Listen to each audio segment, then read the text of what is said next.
ఎలా ఉన్నారు? బాగున్నారా? ఈరోజు సండే స్కూల్ మంచిగా జరిగించుకుందాం. మీ అందరికీ ప్రైజ్ లార్డ్. ఓకే, చాలా సంతోషం. మీరు కూడా చాలా మంచిగా చెప్తున్నారు కదా. ఓకే, మరి యేసయ్య నీళ్లను ద్రాక్షరసంగా మార్చిన స్టోరీ మనం చెప్పుకుందాం. ఆ స్టోరీ ఎక్కడుంది తెలుసా?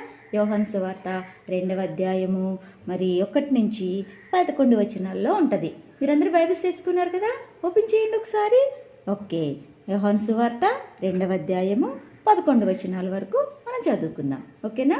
అక్కడ యేసు ప్రభు అసలు నేను చెప్పేస్తాను. మామూలుగా యేసయ్య ఒక పెళ్ళికి వెళ్తారు. ఆ పెళ్ళిలో మనం ఎలాగో కొన్ని చోట్ల మనకి స్ప్రైట్, థమ్సప్, జ్యూసులు, ఐస్ క్రీమ్లు ఇస్తారు కదా. అలాగ యేసయ్య పెళ్ళికి వెళ్ళినప్పుడు అక్కడ అందరూ కూడా మరి ద్రాక్షారసం ఇస్తున్నారు, అంటే గ్రేప్ జ్యూస్ ఇస్తున్నారనమాట. అయితే పాపం అక్కడ పెళ్ళి జరుగుతూ ఉంది, చాలామంది వచ్చారు.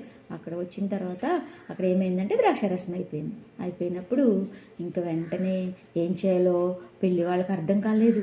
అప్పుడు వెంటనే యేసయ్య అక్కడ ఉన్నాడని చెప్పి యేసయ్య దగ్గరికి, వాళ్ళ అమ్మగారి దగ్గరికి వెళ్ళి, అమ్మమ్మ మీ అబ్బాయితో చెప్పు ద్రాక్షారసం అయిపోయిందంటే ఇంకా వాళ్ళ అమ్మగారు వెళ్ళి యేసయ్యతో చెప్పిన తర్వాత యేసయ్య తల్లి వెళ్ళి యేసయ్యకి చెప్పి, యేసయ్య అంటాడు నా సమయం వచ్చినప్పుడు నేను చేస్తానులే అని చెప్పాడు.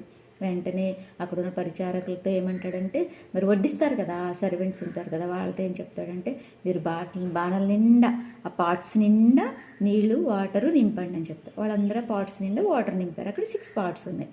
ఆ పాట్స్లో ఉన్న వాటర్ అంతా కూడా యేసయ్య ద్రాక్షారసంగా మార్చేశాడు. కాబట్టి మనకి ఏమైనా తక్కువైందనుకో, దీని ద్వారా మనం నేర్చుకునేది ఏంటంటే, మనకి ఏదైనా తక్కువైనా, మనకి ఏదైనా బాగోపోయినా, మరి మనకి నచ్చకపోయినా యేసయ్య దగ్గరికి వెళ్ళి, అయ్యా నాకు ఇది బాగాలేదు, నాది అయిపోయింది, ఇగో నాకు అవసరం అని మనం ప్రేయర్ చేసుకున్నాం అనుకో, యేసయ్య మన అవసరాలన్నీ తీరుస్తాడు. కాబట్టి ఇక్కడ మొదటి అద్భుతం ఏంటి?